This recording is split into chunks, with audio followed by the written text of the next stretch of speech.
Small Business and Startup Stories DSM features conversations with small business owners who share both their victories and failures on their paths to success. Small Business and Startup Stories DSM is produced by the Greater Des Moines Partnership. More tips and resources are available at dsmpartnership.com/smallbusiness. I am your host, Diana Wright. Let's dive in. Welcome back to Startup Stories TV. That means we are on YouTube, and Startup Stories podcast. So with me today, we have Brad Dwyer, and he is the co-founder of Roboflow. And he actually, about 18 months ago, him and his co-founder, Joseph, were on our podcast, just really talking about when they were first starting Roboflow. And so today we're going to really be talking about what's happened over the last 18 months and how they've grown their business to where it is today. So Brad, he is a serial entrepreneur. He started his first business actually in the dorm room at Iowa State University, which both proud alma mater. And that was with Hatchlings. And so he's built a number of businesses. Hatchlings is still here today, but his latest is Roboflow. So Brad, before we actually get into what Roboflow is, what did you want to be when you were first growing up, when you were 5 or 6 years old? It's funny. First off, thanks for having me, and congrats on the new gig. It's exciting to have fresh blood and that's helping the Des Moines ecosystem. It's really cool. I guess, so to answer that question, my parents always tell me that they knew that I was going to be an entrepreneur from like about that age. And they told me this story about when we went to a wedding in DC. And it was the time period where they said they knew I was going to be an entrepreneur. I like to say it's when I learned about supply and demand. But we were in DC and we were looking for parking, and nobody had quarters except for me. And I was probably 5 years old. And I learned that quarters were in very high demand and I had all of the supply. And so therefore I should be able to raise the price. And so I sold my parents the quarters for $2 each for the parking meter. And I think like that was, my first profitable business. That's awesome. That's when you were 5 years old, you think? Yeah. Wow. So you right away must have thought that, hey, I want to create something that is valuable. And how did you get into technology specifically?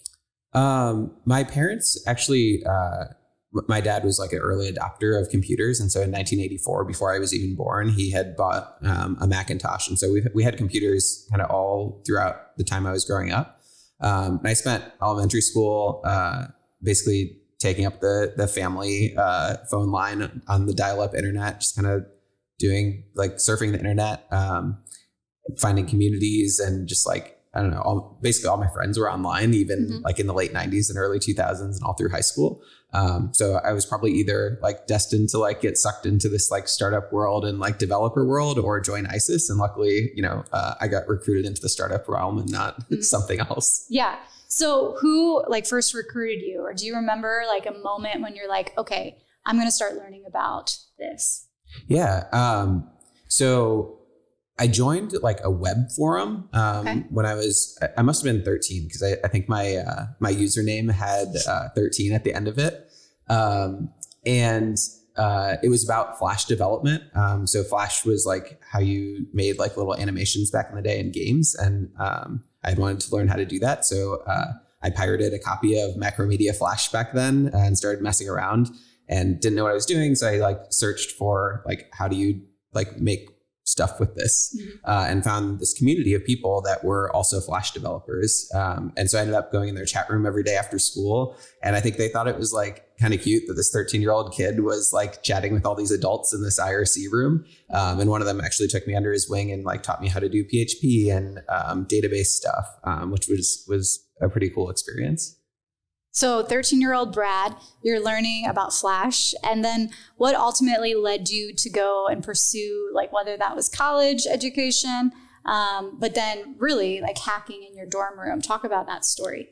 So 13-year-old Brad saw that all these people around me were doing freelance web development. And I was like, I should try and do that too. So I was playing this online game, and one of my also adult friends that was playing this game with me, he mentioned that he had a shutters company that needed to have a website. And it's like, oh, I know how to build websites. Like, will you pay me to do that?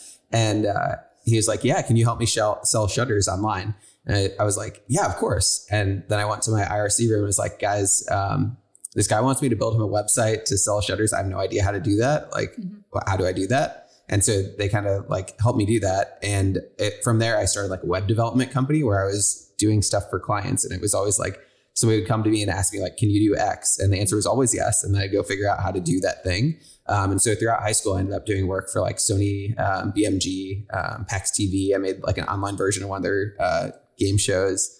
And I ended up making a mortgage calculator for Charles Schwab as well, that went on their website.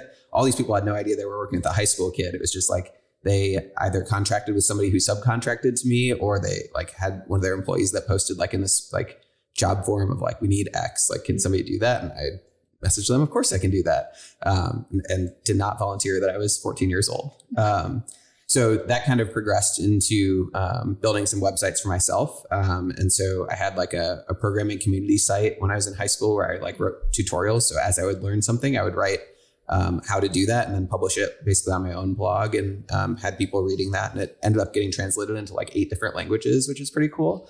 And then started trying to figure out how to like make money with advertising. I always thought it would be really cool if I had these like websites out there that were like making money while I slept, and like disconnect kind of how much I was working from like my income. And then I could go like travel around the world. Digital nomad wasn't a term back then, but I think that was like, I was really drawn to that. And so, yeah, all throughout high school and my first year of college, I was just building like a whole bunch of little things and, you know, making a couple dollars a day off of Google AdSense money. And then my freshman year of college, one of the things I built really took off, and it got like a bunch of press. It got on like the equivalent of Reddit, which was Dig back in the day. And that I kind of like caught the bug of like, oh, wow, these little things that I'm making, like maybe they could be a little bit bigger than just these little side projects that are making a couple of dollars a day, and started thinking about like, what was a company that I could build, and had an idea, which in retrospect sounds a lot like LinkedIn, but LinkedIn wasn't really a thing back then. It was like, how could students kind of like curate their personal brands online, so that when employers Google them, they don't find pictures of them at parties on Facebook. They find like, oh, here's my resume. And what year was this too? That must have been 2007 or so. Okay. Yep. And that's right when Facebook was finally letting campuses use it, right? Yep. So. And so they had come out with their API as well. And so for that idea of like a professional social network, I wanted to tie into the Facebook API. And so that's how I started exploring that, and ended up getting distracted and building a side project over a weekend, which was a game where you could collect Easter eggs, and that became Hatchlings. And that went viral. We had like 1 million users in the first year. And I ended up dropping out of school and running that for about a decade. And as you mentioned, there's still about 10 people working on Hatchlings. And I left about 2 years ago, maybe 2.5 years ago now. Mm-hmm. And did you ever go back to finish your degree? Was that? Yeah. Just a side note. I was curious. I did. So I actually have a lot of students that ask me like, hey, should I drop out too? And what I tell them is like, if you're in the same situation that I was in, like it's kind of a no-brainer to drop out. But also like my company was making over $1 million in revenue by that time. So like if you start your startup and like it's making, you know, a lot more than you're going to make when you graduate, like go for it. But I wouldn't drop out. Like I wouldn't drop out first and figure it out later. I would figure it out while you're a student, because you have a lot of freedom. Mm-hmm. So I dropped out. My mom wasn't particularly thrilled about it, but also she couldn't really complain that much because she was also the first full-time employee that I hired. Okay. So I hired her to help me with customer support and also help me with like bookkeeping and accounting stuff. And she actually still helps Hatchlings with their accounting now. She's still on their payroll.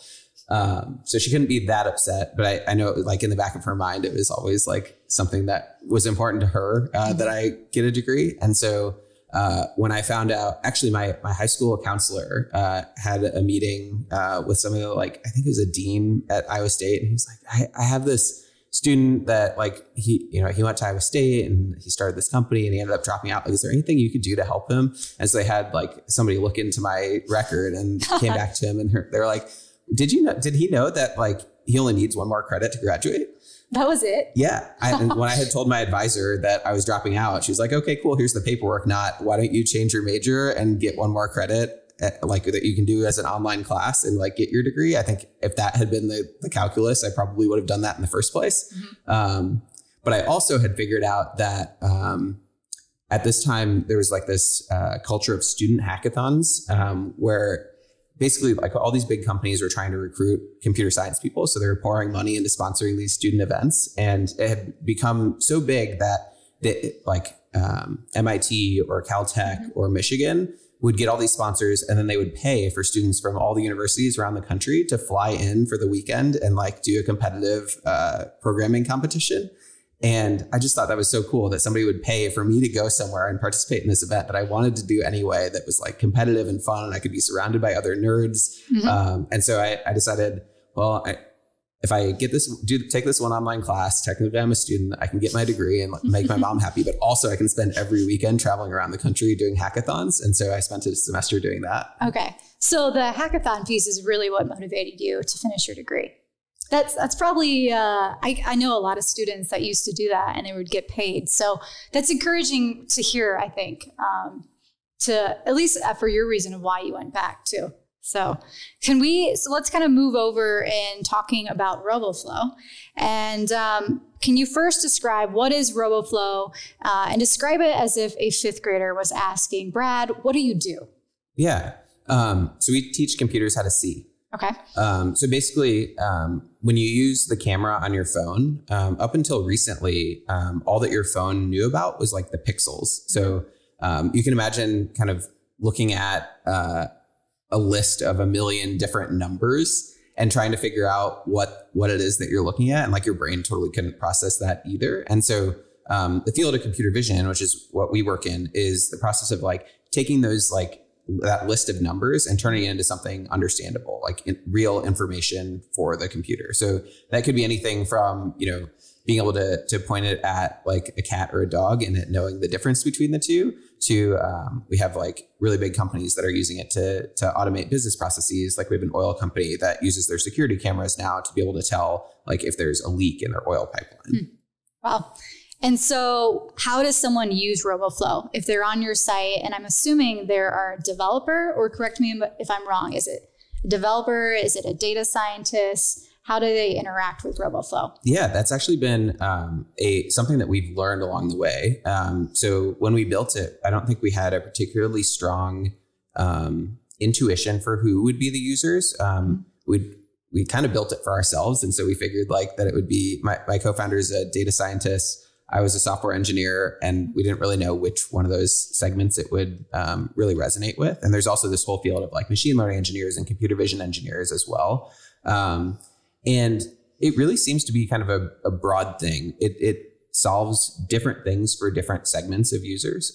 So on the one side, you have like the deep expert computer vision engineers that are like have PhDs. And for them, it's like it accelerates their processes. It like makes them a little bit more efficient.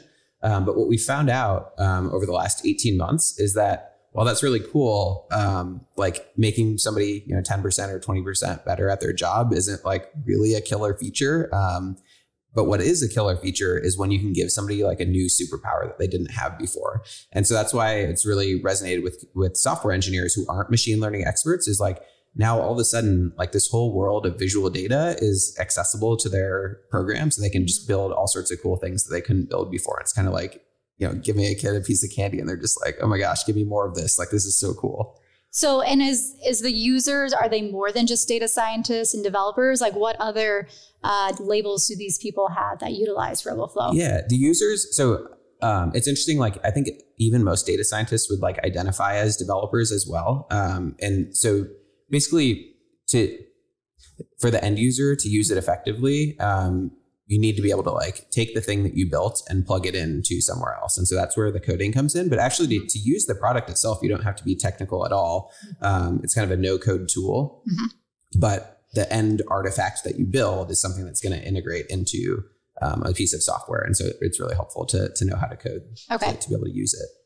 And so you were on the podcast February of 2020 and talk about what has changed over the last 18 months with Roboflow. I don't think you had actually shared at that time that you were in Y Combinator. And I don't know if you were already going through it, but you've also raised money since. You've expanded your team here in Des Moines, but also remotely. So talk about, if you can, like, what has happened as you're growing Roboflow? Yeah. So at that time, I mean, we'd just launched our very first product. I think we had maybe a couple dozen users, maybe a couple hundred. I can't recall. But since then, it's been kind of crazy with all the growth that we've had. We just announced that we're over 50,000 developers that have used Roboflow so far. And so, yeah, when I spoke with Mike on the podcast, we had no idea that we were going to be going to Y Combinator that summer. In fact, we hadn't even applied at that point yet. Okay. And so that was something where my co-founder and I both like knew that like our ambitions for this were really big. Like we wanted to build a really big company, and like there's such a huge opportunity to make the world a better place with computer vision that like the company that solves that is clearly going to like be very successful. And so we had like these big ambitions of building something huge. And when we looked at like, what are the best ways to make that the most likely outcome or increase our probability of success with that, Y Combinator is just kind of unparalleled, especially in terms of like helping technical founders really like execute on that vision and be able to turn their kind of like product into a company. And so we applied to YC. It was actually the second time that we'd applied. We'd applied the previous fall with our augmented reality board game helpers. And like the vision was the same. We wanted to help like pull the future towards us with computer vision. Computer vision was how we were like creating those board game helpers. But in fall of 2019, the way that we thought was the most effective way to do that was like inspire developers to build these cool things. And what it turned out was like the developers actually didn't need inspiration. They needed tools and help doing the things. They needed empowerment.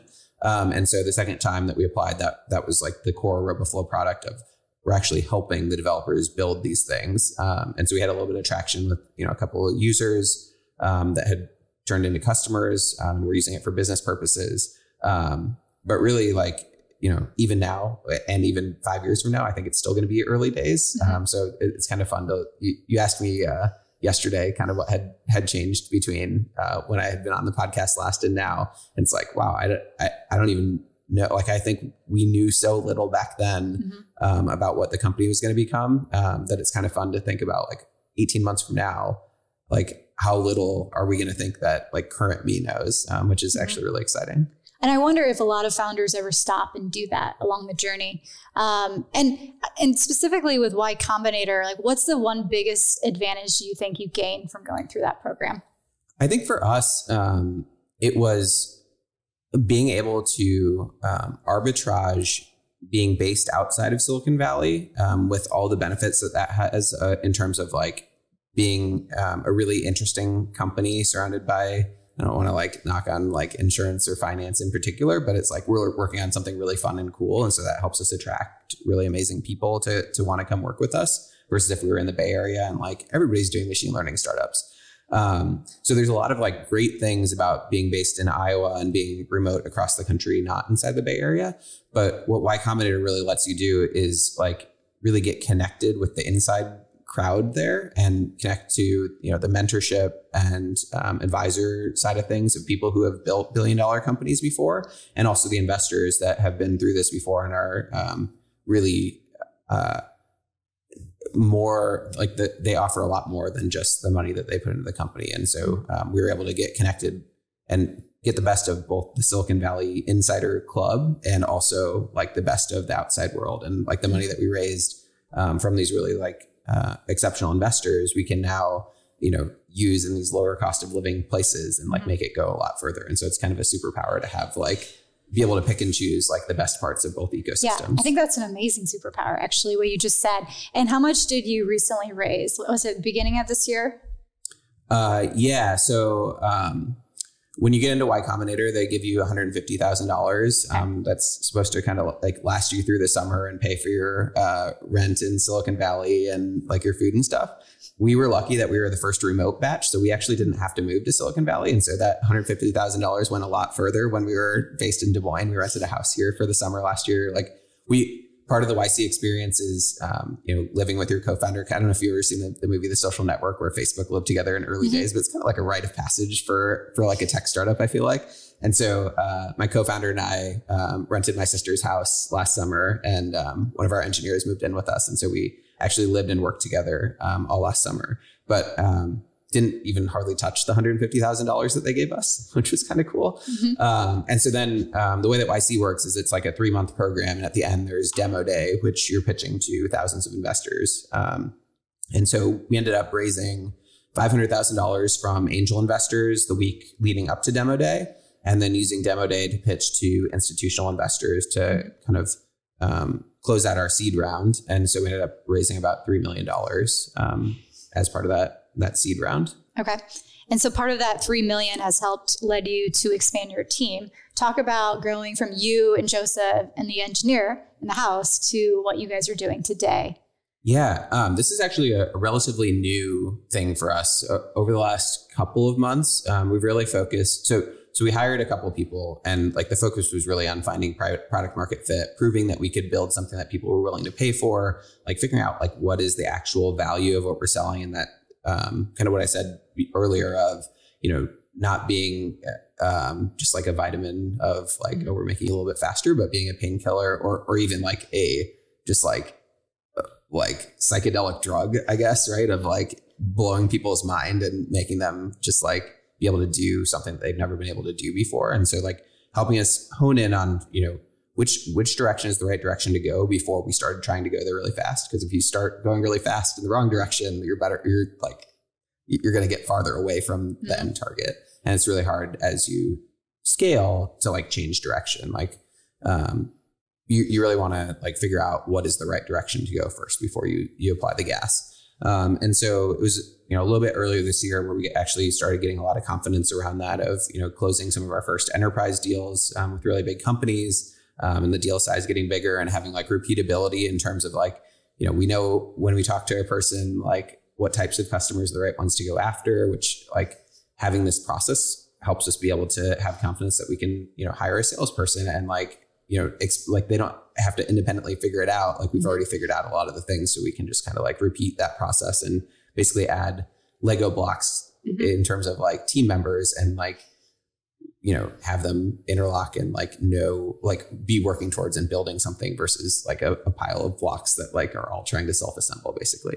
And so it's been interesting for me and Joseph as founders to go from, we're just in this like build product mode and like figure it out mode to now we're trying to like build the machine that builds the product. And so like, how do we structure the organization so that we can add people and like have them work effectively together and not be stepping on each other's toes? And like, how do we divide responsibilities and what should like the different like organizations of the company be and the different teams inside of those organizations, and kind of how are we thinking about like, the hiring plan going forward and, all that kind of stuff. So it's really about building a company instead of building a product. Yeah. So who's helped you figure out and navigate that? Because like most of us, we don't have HR backgrounds or even organizations, and how do you structure a growing startup that can really take off? Did anyone help you, or how did you find that as you're trying to just come out of the product, but growing the company? Yeah, totally. So during Y Combinator, like it was really help around that finding product market fit thing. Like that's their motto is build something people want. And so it's really just like making sure that you're building the right thing. And then our goal with raising that seed round was actually to surround ourselves with people who can help us get to that next step. And so we have one of the cool things about Y Combinator is that there's this like virtuous cycle where now that it's been around for 10 years, there's founders who have built really big companies and then exited and are now investors, or who are like retired essentially and are just like really helpful and want to pay it forward. And so we were able to surround ourselves with a ton of great angel investors who have started really big companies before and built organizations. And they've been instrumental in kind of shaping our thoughts around that and helping us see around corners and basically like teach us all these things that like we would have had to learn the hard way. And one of our two lead investors for that seed round, we picked them very strategically because they are, so one, Lockie Groom was an early employee at Stripe, which is one of the world's biggest developer tools companies. And so he saw that company and was involved in that company growing from, I think like 15 people up to like 1,500 people or something crazy like that. And then David Sachs, who's the partner at Kraft that we work with, he had not only been a co-founder of PayPal, but he went on to found a company called Yammer that basically invented the bottom-up SaaS model, which is what we use. Like that's kind of how we sell things is we get these developers that sign up for the product, and then we use that to like start the sales cycle versus cold outbound. And apart from that, he's invested in like a dozen different billion-dollar companies. So he's seen this over and over again of how do you go from this tiny little startup into like a big company. And so both of those investors have been really helpful in like helping us think about these things and figure out, what mistakes we're about to make before we make them, essentially. Mm-hmm. Cool. So kind of going back to Roboflow and some of the complex problems that you guys help developers, small teams, enterprise solve. Can you give us like an example of someone recently who's gotten onto Roboflow and what are they working on? What are they trying to solve? Yeah, that's a fun one because we have everybody from like high school students all the way up to some of the biggest companies in the world that are building things. And it's really cool to see, all of the thousands of different types of projects that people are building. Trying to think about like what would be a good like business use case that I'm allowed to talk about. Like some of our customers make us sign NDAs. Like Walmart said we could say that Walmart is a customer, but I cannot say even like what part of the organization is using Roboflow. But cheers, you have Walmart on your platform. That's pretty big. Yeah. It's been really, really cool to see.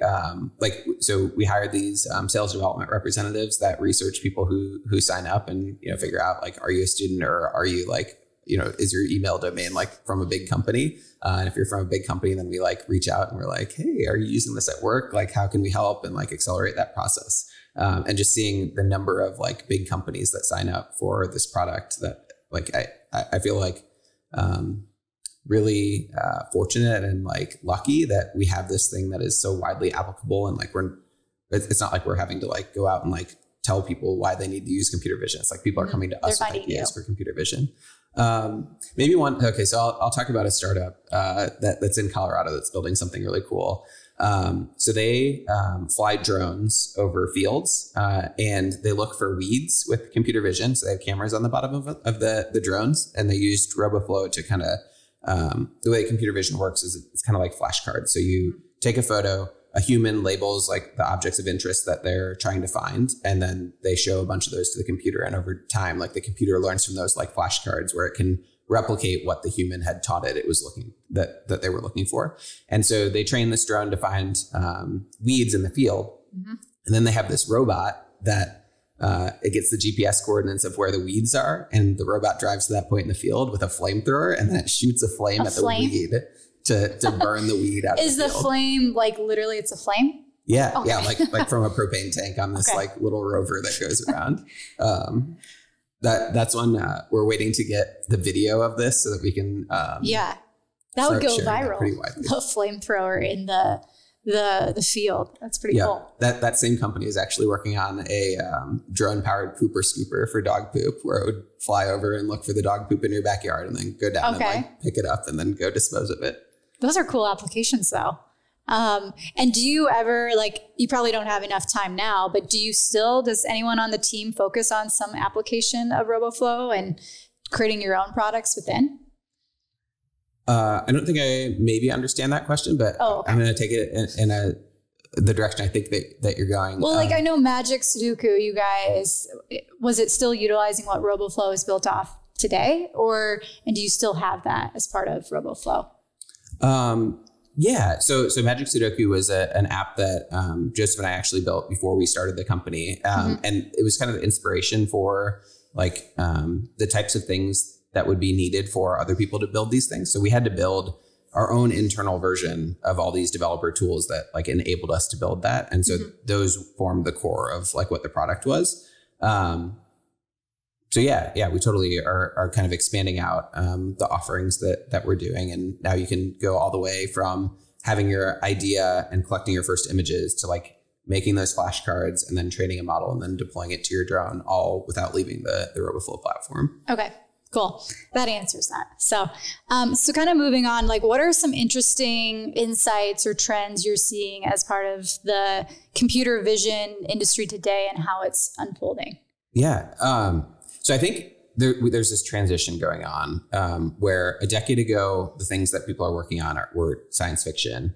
Then some of the like world's most advanced researchers in the machine learning area like had this breakthrough where it started to look like it might like actually be possible. And then over the past decade or so, the use cases of computer vision that we've seen have really been like the Teslas of the world that are creating self-driving cars, and Apple creating like augmented reality stuff. And they're like these very advanced kind of like prestigious, like marquee tech firms that have billions of dollars to throw into things. And the transition that we're starting to see now is actually really exciting, where it's not just Googles of the world that are able to use computer vision.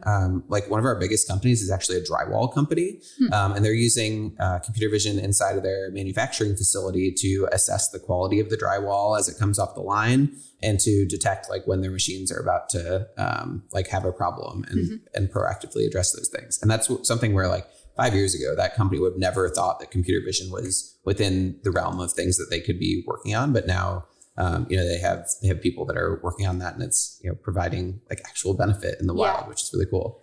Well, and another thing that kind of stands out is you don't actually have to hire a special team. And I know you mentioned it of here's all these PhDs, their focus is in machine learning, but actually you can take it within maybe your small business. And I don't know who that title, like what they have as a job title, maybe they're the IT, but they can now utilize Roboflow and to an extent, computer vision into solving problems for them. Is that correct? Yeah, totally. Okay. And one of the things that we're trying to do is like give those people the confidence that they can actually do these things. And we're trying to lower that barrier. So last week, maybe it was 2 weeks ago now, we launched a new product called Roboflow Universe, which is kind of like really focused on that of the product is a community product. You can kind of think of it like GitHub for computer vision. So it's like creating these open source projects that anybody can just like pick up and use. So instead of previously where you'd have to like go out and like collect images and like create the flashcards and train a computer vision model, now other people can do that for you, and you can just like pick up at like the finish line basically. And so we have all these projects out there that people can use with no sort of like background and no upfront work. They just kind of like pick them up off the shelf. They can click, try it with my webcam, and like all of a sudden they have a playing card detecting app, and they can just like show it some playing cards, and it tells them like which cards they're looking at. Or you can put it on a drone, and it can tell you, it can find sheep, and so you can build like a sheep counting app for your farm. And so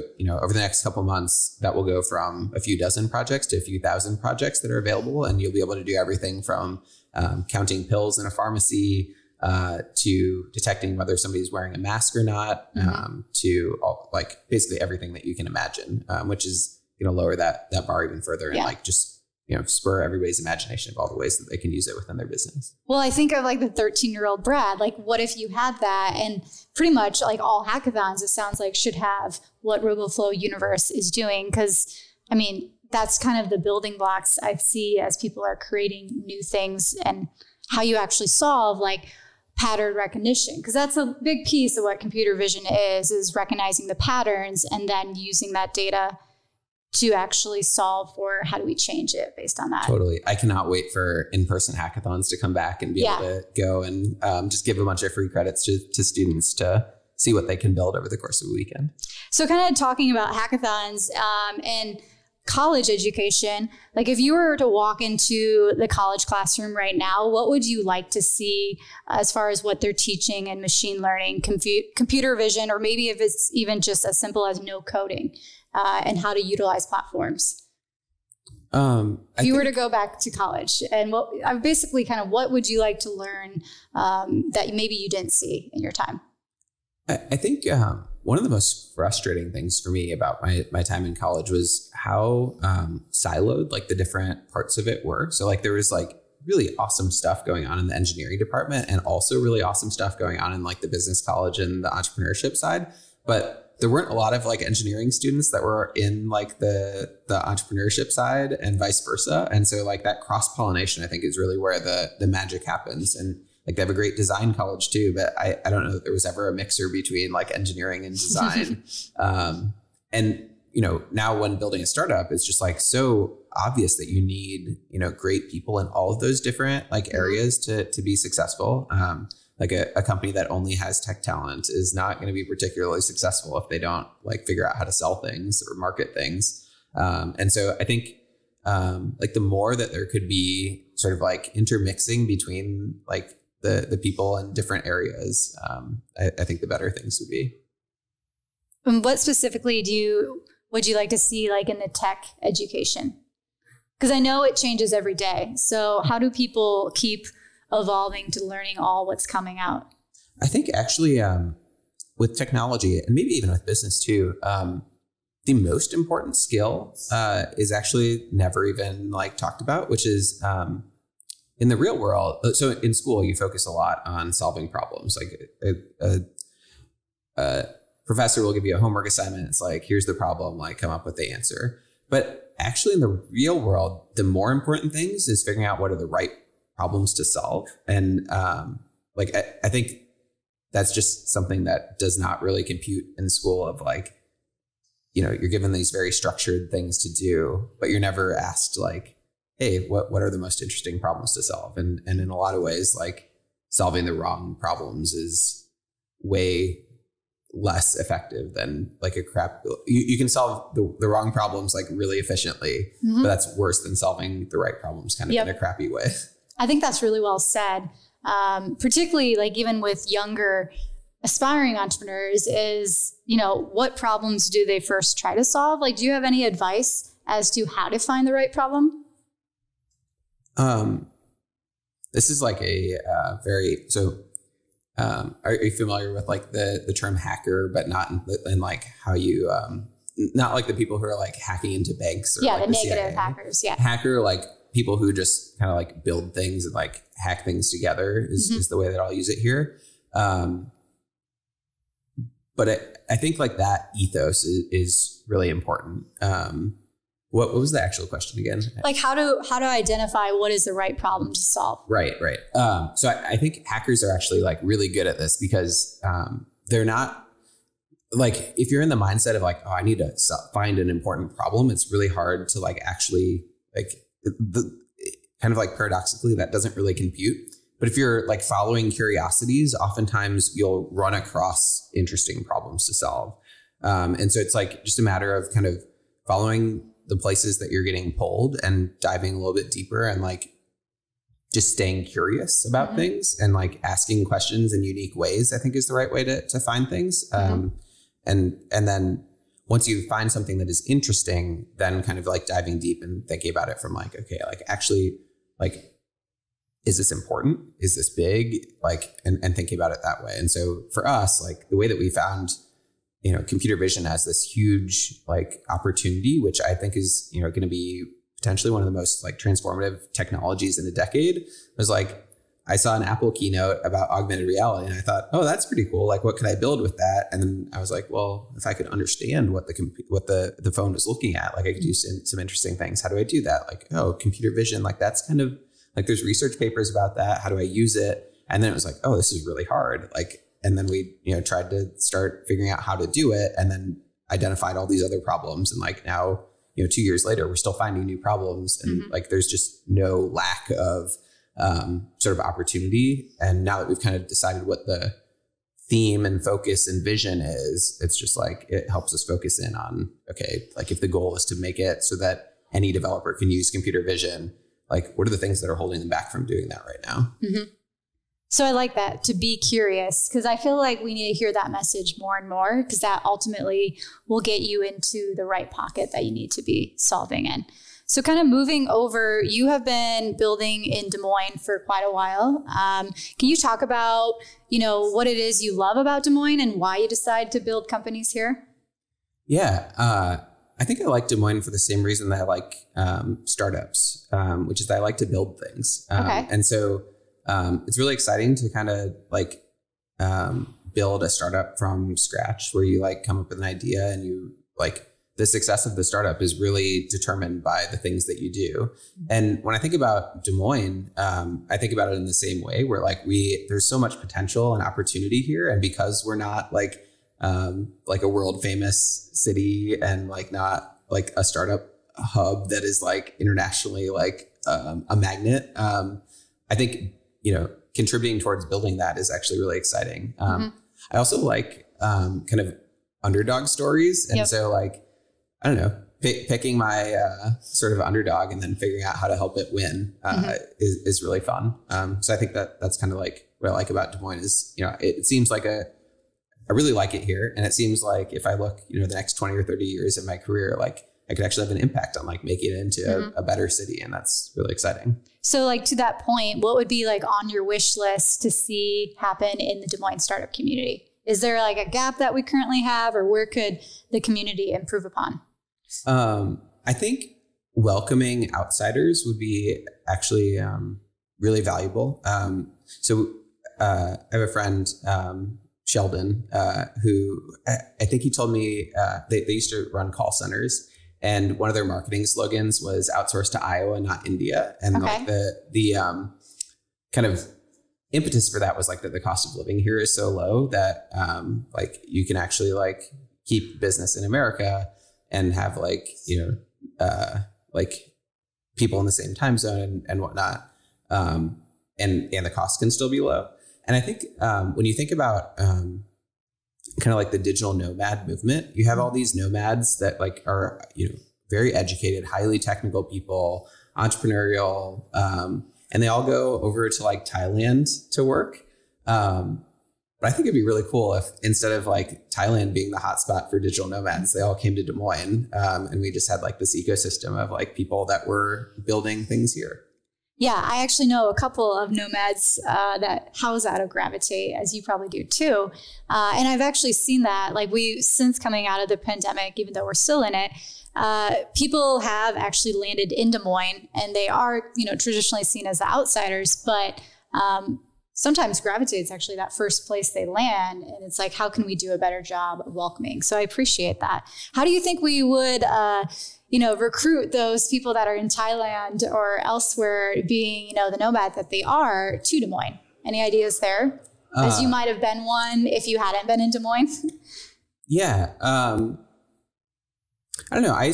So after I got married, I spent about a year traveling around Asia. And it was like a really transformative part of my life. And I think that like it's hard for me to like, get out of my own sort of like biases, because I've lived here for so long, to like see like what, somebody from somewhere else would be interested about. But I think like the easiest way is just like having a support system. Like I could see there being something like if a bunch of people pitched in and like rented out an Airbnb for a year, or bought an Airbnb that like would be available, and it would just be like a free spot where you could like apply and be like, hey, I'm an interesting person. I'm interested in Des Moines. Like, can I come check it out? And like every week you had like a new person that was like staying there and getting connected with the ecosystem. Like, I don't think it needs to be something where we're trying to convince people to move here. I think we're trying to like give people a taste of Des Moines and like build our sort of network and tentacles out to all these other ecosystems, and it kind of snowballs on top of it. So like if there was a way where you could apply for like a entrepreneur in residence for, a week or a month in Des Moines, and, we picked the top person every month and like put them up in like an Airbnb and gave them a Gravitate membership, and like, hooked them up with like a couple of buddies that like would be like show them around and introduce them to people and like take them to concerts and like, I don't know, go to Up Down and stuff. Like, I think that would be a really like unique draw where it's like, and it doesn't take a lot to do that, which is kind of, it would cost a couple $1,000s, but it would be like, I don't know. I think it'd be an interesting experiment to say the least. Okay. So kind of to wrap things up here, and going back to Roboflow, how would you invite the community to be part of your journey? First, like think about ways that you can use computer vision inside of your company. Like I would love to have more IO based customers and users.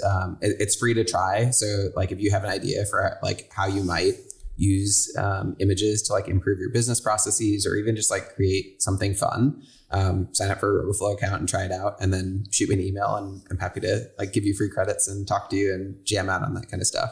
The other thing is like we are going to be hiring really aggressively. And I would certainly love to hire more people from Des Moines and build out kind of like our company here, but we're fully remote. So we're looking everywhere. It just so happens that like, because we have a network here, like it's easier to find like the really awesome people that already like have some sort of connection. And so feel more comfortable and excited and bought into things. So specifically, like we're looking for engineers, but we're also looking for a community manager.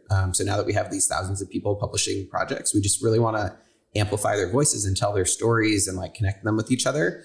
And so that's something that, you know, you don't need to be a developer. You just need to be really excited and passionate about, you know, helping people build what they want to build and tell their stories. And then we've got a bunch of other job listings open. So if you know somebody that wants to work for a high growth startup, definitely send them our way and send them to the roboflow.com/careers page. Awesome. You mentioned that. Good. So looking back 18 months to your younger self, what is something you wish you would have known that you wish you would have known now that you didn't know 18 months back?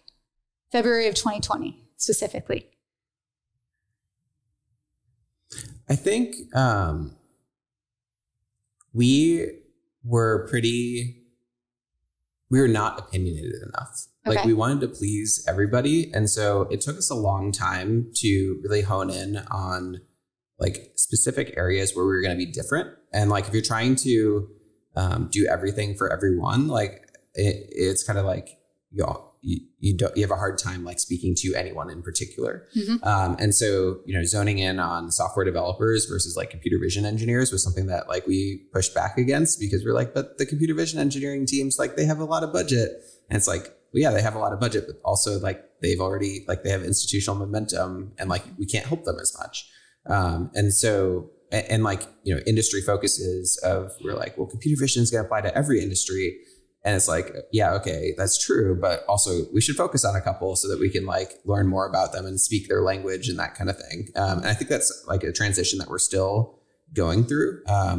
But I don't know, it was one that we pushed back. Like we got that advice so much. And I think we were maybe a little bit too stubborn about it. And I think there's like, it's an interesting, when you get the same advice and you disagree with it, I actually think that it's interesting to dive in deeper and figure out like, what is the like first principle that you disagree on? And then like, oftentimes that's actually a really interesting thing to hone in on. Okay.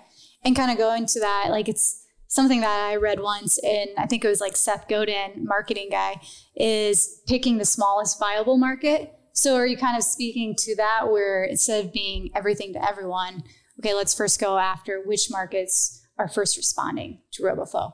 I think there's a lot of different ways that you can slice a market, right? So you could, like, if you think about who we could serve, it's like there's the spectrum from the students and hobbyists and individuals to like the world's largest companies. And then there's the startups in the middle. But there's also like the spectrum of people who like have never used a computer to people who are like the world's foremost experts in machine learning at Google. And then in the middle, there's like software developers and somewhere there's data scientists. And then like, I think there's maybe 3 or 4 other axes, right? You could think about, you know, the industry focuses of like, what are the, like there's agriculture and there's manufacturing, and there's retail, and you could slice up the customer segment that way. And I think that dimensionality reduction of figuring out which one of those is the right way to slice things up is actually just as important as where you decide to focus on that spectrum. And so, I don't know, that's something that also we're still kind of thinking through. Yeah.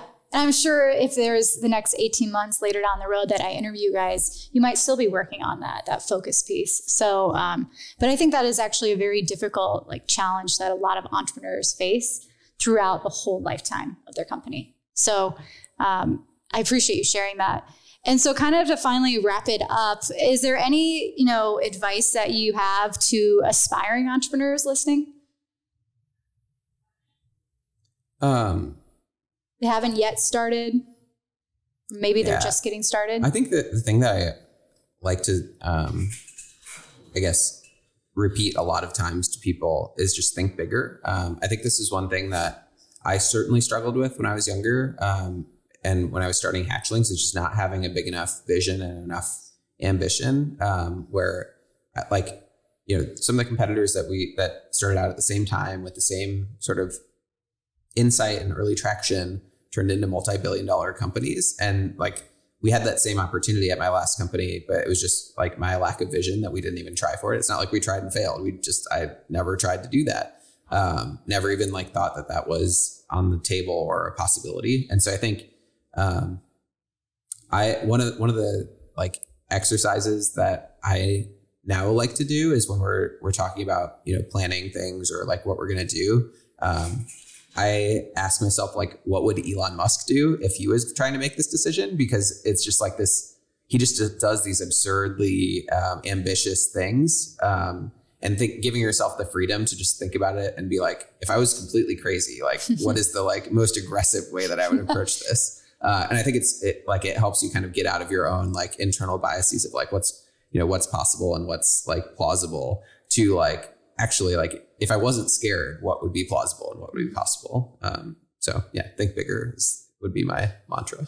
That's awesome. Well, thank you, Brad, for being back on the show. And I hope actually to follow up with you guys, maybe if it is 18 months later, because I think what's cool about following along an entrepreneur's journey is to really see under the hood what's going on. So appreciate you being on the show today. And how can people reach out to you if they ever have questions or just need advice? Yeah, I'm on Twitter at Brad Dwyer. Otherwise, my email is brad@roboflow.com. And you can find more about Roboflow at roboflow.com. Awesome. Well, thank you. Thank you guys for listening and watching. We'll be back. Thanks for listening to Small Business and Startup Stories DSM. Inspired by these stories, we offer a hub full of resources needed for any small business owner to grow and succeed in Greater Des Moines, Iowa at dsmpartnership.com/smallbusiness.